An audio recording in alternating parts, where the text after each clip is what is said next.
The following is a Hoop Ball presentation. Hoop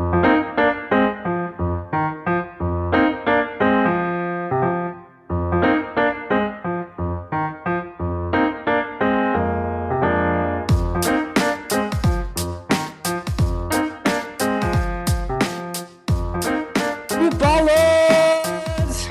Welcome back to another episode of Today in Sports Betting. I'm your host, Ira Silver. It is Tuesday around 2 o'clock on the East Coast.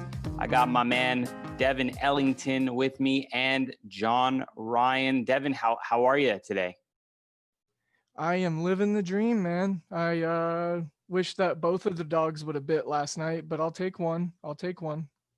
John, how are you? About the same way, Ira. I could have used both of those dogs, but I did have Green Bay last night. But on to today. Yeah. I had a pretty poor day myself, so hopefully we'll turn it around today. We got some interesting things to talk about. We got a little MLB, got some NBA. I got a couple of picks for NFL already for Tuesday.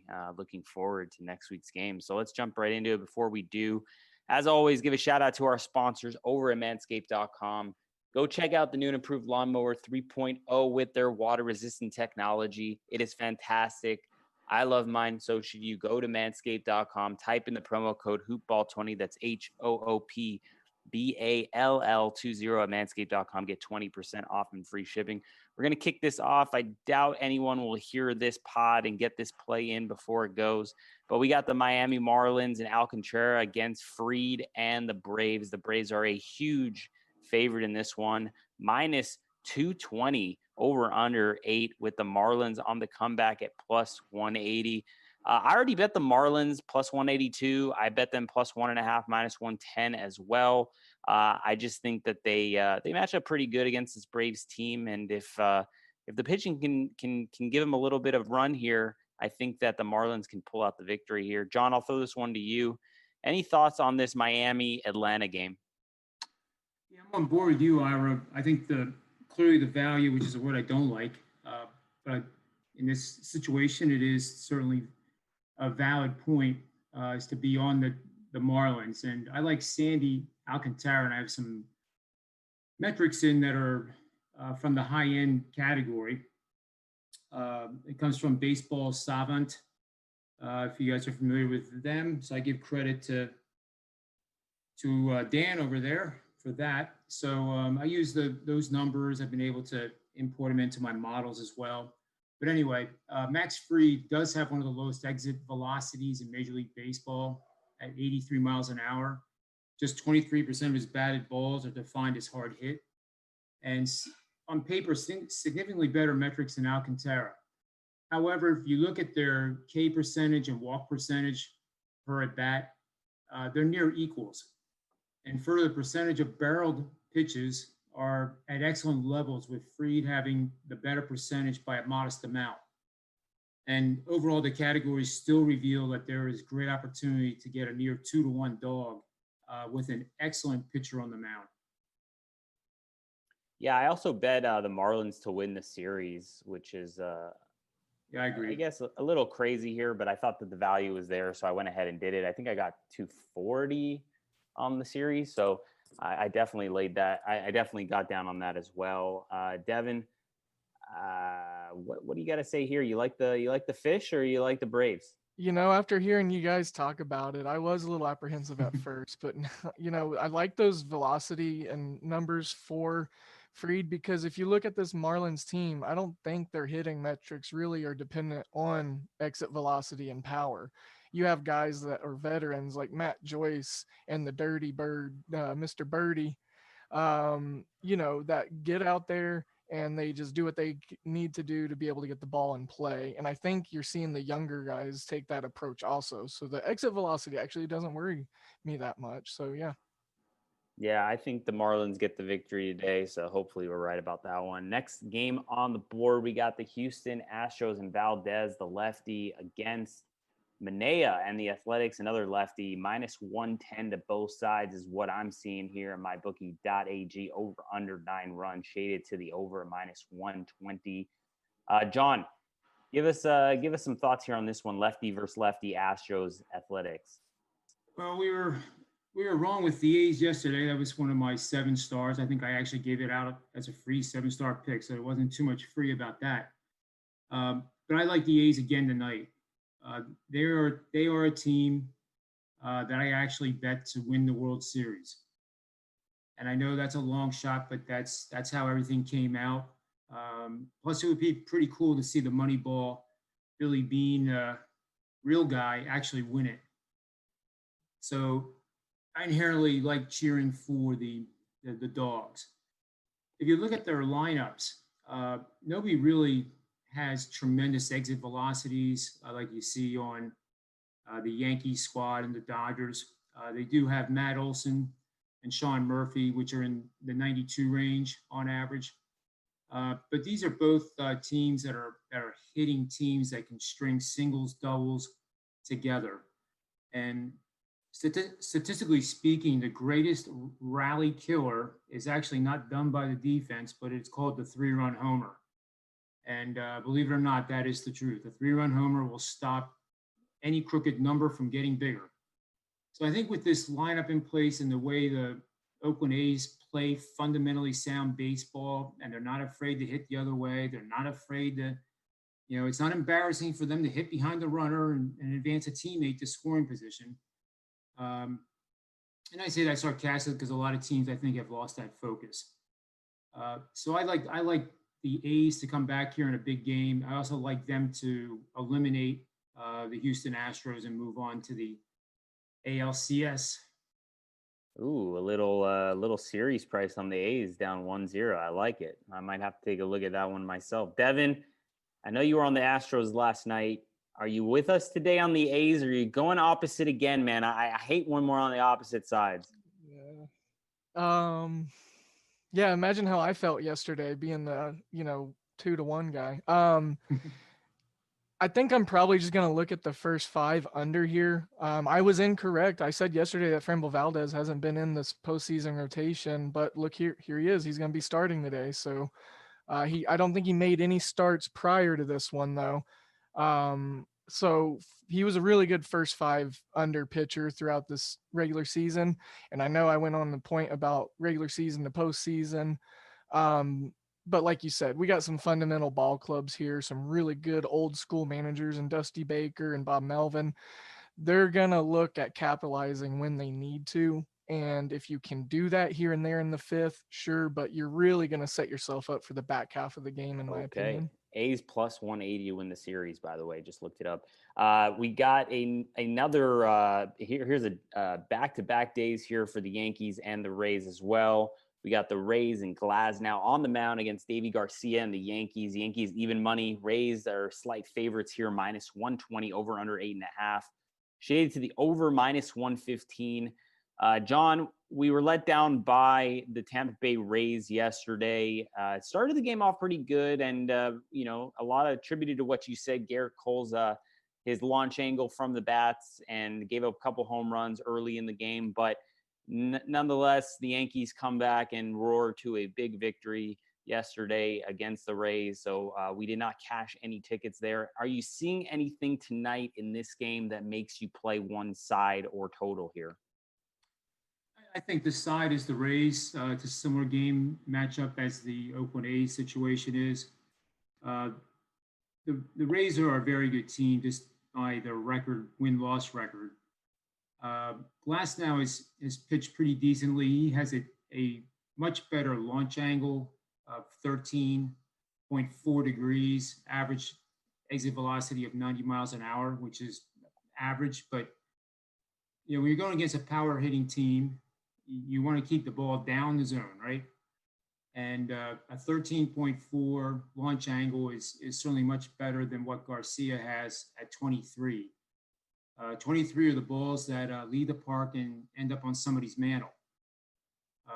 So in that matchup, I think looking at these types of statistics, not the team trends, I think it definitely favors the Rays to bounce back with a big win. Tampa Bay against the Yankees today. I like it. Devin, any thoughts for you here in this game? This is a pass game for me. But if I was leaning anywhere, Tampa Bay, just because of this Garcia kid being on the mound. No postseason experience, lots of fly balls given up by him. Yeah, I'm with you on that as well.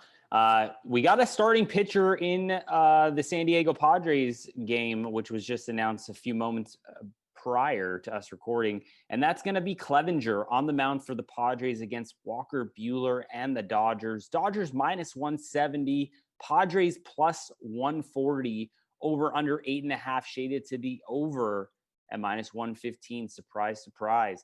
John, I'll throw this one again to you. Do you think the Padres and Clevenger can hold down the Dodgers tonight against Walker Buehler? I don't see it. The Dodgers are just too good a team, and it's hard to imagine him even getting through 5 innings and then getting into the bullpen at that point. So I think it's a little bit of a risk for the Padres to have selected him. If it works out, it's genius, and they are set for the series, and it might be one of those that goes to full 5. But I did want to just bring up one little thing here. So with the Dodgers, sorry for the delay here. The Dodgers are in a betting situation that I think is pretty good. It's to play on any team that's a very good offensive team, which I think we all agree the Dodgers are. And that's defined by 5 runs per game or more. And they're going against a good starter from the National League that has an ERA of 3.70 or lower. And after a game in which the Dodgers, in this case, allowing 2 runs or less in 2 consecutive games. So pretty simple. It's gone 152, 91, 63% winners over the last 25 years. $100 better has made 6,200 during that time frame. So that's a pretty good one to support the Dodgers in this play. And quite frankly, I mean, who's going to go against Buehler the way he's pitched? He has the experience now. The Dodgers have won, I believe, 6 games in a row coming into this. And I don't see that train stopping. Yeah, I'm on board with you as well. Listen, would I nibble if the Padres got above plus 150? Maybe. But at 140, not really sure I see too much value there. Clevenger can definitely be shaky. And against this Dodger team, it's the last thing you want to do. Devin, thoughts for you on this one? I think you guys hit it pretty well on the head there. I mean, this Clevenger decision is going to, I don't know, it's weird. So with that betting system that John gave out, and then with this Clevenger situation, I don't know how you go against the Dodgers in this spot. I'm thinking about it. I'm definitely thinking about it. Yeah. The game is in Arlington, Texas, too, which is a launching pad. Even in the month of October, it's still a launching pad, as opposed to July when it's 105 degrees. So I think that's a factor too in this game, and it's heart factors matter. Yeah. Okay, well, that does it for the MLB slate for today. We will jump into basketball in a moment, but just want to remind everybody, if you're following along and you're placing some bets, come banter with us, see our official plays, any live plays as well. I'm at Ira Silver Magic on Twitter. Devin's at DALE007, like James Bond, and John is at John Ryan Sports 1. We got a great basketball matchup for us tonight, and that is the Miami Heat taking on the Lakers in the NBA Finals. Heat are plus 7.5 in this one, over under 219. John, I'll throw this one again to you first. I know you had a play on the Heat. You made a play on the series. Do you think tonight is the night it goes 2-2? I do. I do strongly believe that. And I think this was one of the few times, and I might have mentioned it to you guys on the show too, where you can get a team that's 0-2 in the finals and bet them to win, and not a situation where you're hoping that they're going to win and you just did it just in case they do win. I think the message was one of the biggest messages I've ever seen sent by a team in NBA playoffs that I can remember. And I've seen a lot of them. So the way Butler played and the fact that LeBron couldn't guard him worth a darn during the whole game. And I think you saw near the end of the game during a timeout, Butler came off the court mouthing, "They're in trouble. They're in trouble." And I think that is more than true. The one screen play that they were running that Van Gundy was trying to explain to the world went over my head. I don't know if it went over your guys' head, but I lost him. But at the end of the day, whatever he said was right, and the Lakers couldn't defend that to save their lives. So I think you're going to see more of that. And the coaching, I know Devin likes Spoelstra quite a bit. The difference between the coaching is vast. And I think that was on display too in game 3.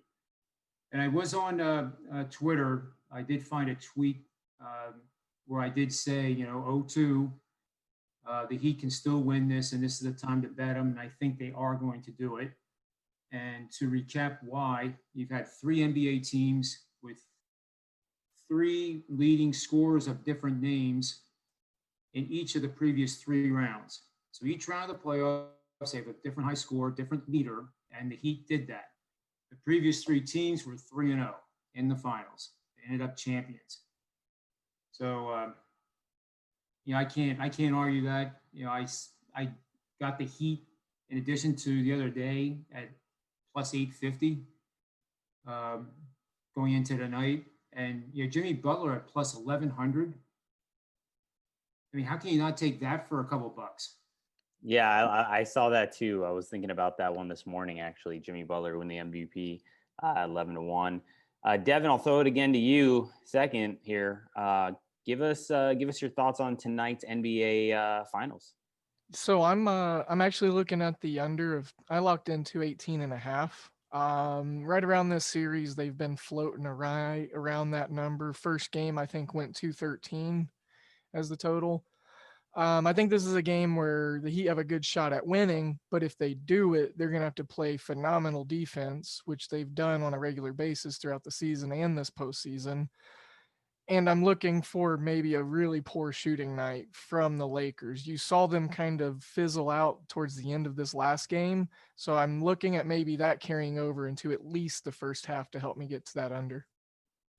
Okay, great. Guys, we got to talk a little bit about I have a couple NFL games I want to give out today, Tuesday, so you can maybe bet it early if you like the line. If you don't like the line, well, then just fade me. But I've been pretty successful in the NFL, and especially looking forward early in the week. And there's one game that really sticks out to me here. I'm not a big believer in this Indianapolis Colts team led by Phillip Rivers. I like what I'm seeing out of Kevin Stefanski and the Browns, and I'm going to go ahead and place a bet on the Browns plus 2.5. I bet it already for 2.5 units. I'm probably going to increase that size another half unit to 3. I'm going to place a money line victory for the Browns at plus 120 for another unit, and that is kind of where I'm leaning so far in the NFL. Anybody have any NFL games or disagree with my pick here? I'm just taking a look at it here, Ira, with some of the betting flows here. I wanted to see how it was going here. So I agree with what you said, though. It is a line that really stuck out at me. Like, why in the world is that? Why is Cleveland a home dog? Even if it's 1 or 2 points, why is that occurring? Cleveland now I have it 2.5. I do believe it was opened at Indianapolis -1. Is that right? Yeah, I think it opened. Actually, I apologize. I have Indianapolis at 2.5 right now. Yeah, it's 2.5 right now. -1. Mm-hmm. I was actually, my eyes went to the wrong game here.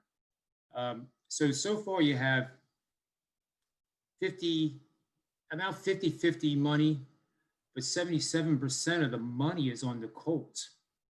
So in Ira's case, supporting Cleveland, I think you'd want to see that the other way around, but it's only Tuesday. So a lot can happen between now and the end of the week. And there's a total of 983 tickets on the 20 books that I monitor right now. So that number will go up closer to 3,500, 4,000 by the end of the week. So there's a lot more that can happen there. Right now, I don't have enough information to really make an educated pick, but it will be one that I'll be studying the rest of the week, and maybe we can highlight on the show later this week. Yeah, absolutely. Devin, any thoughts for you on this one? I saw a really interesting tweet via Ralph Michaels and Wager Talk and Kelly in Vegas. Those guys and gal are phenomenal. They put out some really awesome data. It was a team that is at least a 5-point home favorite in the past, I think it was 10 football seasons. The over has hit at about 65 to, it was like 66. I can't remember the exact numbers, but it was higher than 65. So one of the games in that regard, I'm looking at this for that specific number.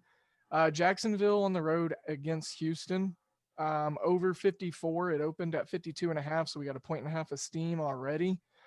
Bill O'Brien being fired is going to probably light a fire under a couple of the Texans players. And well, they already allow a ton of points. And then you got Minshew Magic on one side, and then the Jacksonville Jaguars give up a lot of points. So yeah, I'm going to go over 54 in the Jacksonville and Houston game. Another game that really sticks out to me, John and Devin, is the Las Vegas Raiders going to Arrowhead, playing the Chiefs, getting 13 points here. I think this line is a little overinflated. The Raiders played a very tough game against the Buffalo Bills, who I think are contenders for the Super Bowl this year.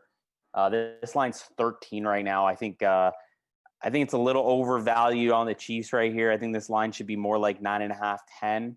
I'm going to go ahead and play the Raiders as well, probably for 2 or 3 units at plus 13. I don't think that they'll win the game, but I think they'll do enough to stay within that 2 touchdown zone. Anyone want to tell me otherwise? Division opponent. Sure, a betting system that supports that for sure. Yeah. It's gone 42-12 since 1980, which is a long time. So there's not too many plays per year, but it's still valid. And it doesn't come up very often, as you'll see why. So you're going to play on road underdogs up double digits, 10 or more, and are playing in a host after they covered the spread in 2 of the last 3 games during weeks 5 through 9 of the regular season. So the weeks 5 through 9 is the one that really clamps down on the number of games. But in doing so, it also increases the win percentage. So I think that clearly supports your notion that it's too many points because it's a road double-digit dog playing a team that has done very, very well. Yeah. It'd be interesting to know what the divisional record is. In other words, substitute weeks 5 through 9 and just do division, which I can do and maybe talk about later this week. Yeah, absolutely. So those are kind of my 2 look-ahead games for the NFL coming up.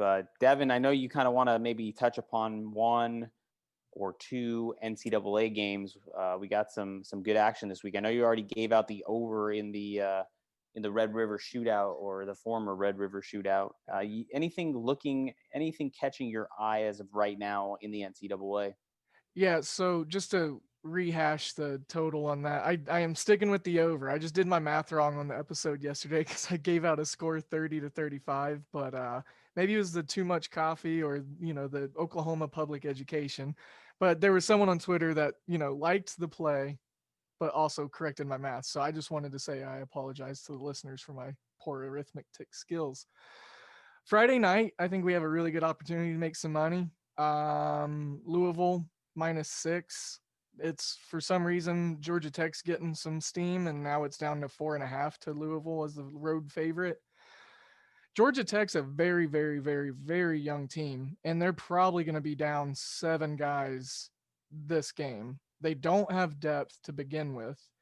And one thing I think it's going to come down to is penalties per game and also conversion within the red zone. Specifically, Georgia Tech they're called for about 10 or 11 penalties a game. Like I said, they're young. They're not going to have any depth. So I'm looking for Louisville to go ahead and get the first half cover the full game. They got a really good coach in there, had great success at Appalachian State. So I'm looking for Louisville to bounce back. They've had a couple rough weeks. They got beat up by Miami, if I remember right. And then, they didn't cover against a team that they should have. So I think this is a good spot against a young, depth lacking Georgia Tech team on Friday night. So get some money made before Saturday. Yeah, I'm going to agree with you here. I like that. I like that play a lot. Sims is obviously a good quarterback for Georgia Tech, but they are very young. I think he still needs to develop within their system as well.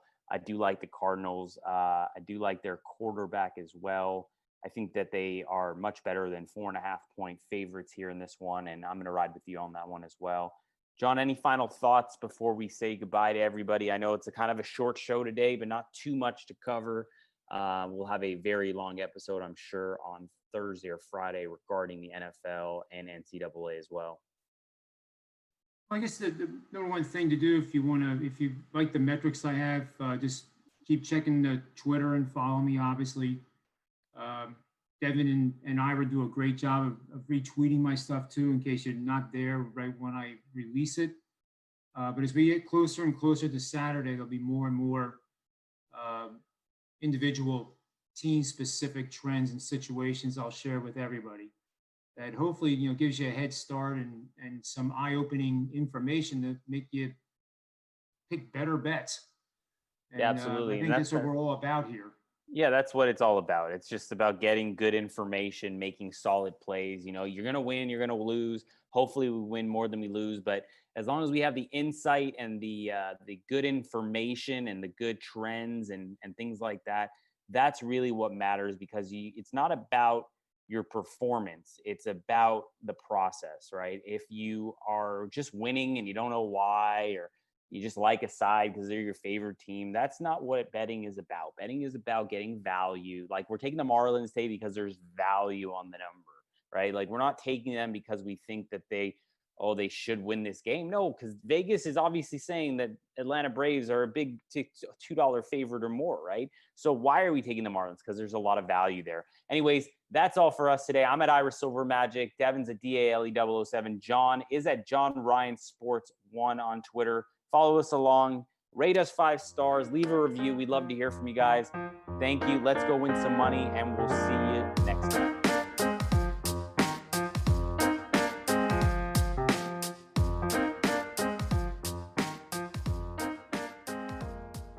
This has been a Hoop Ball presentation.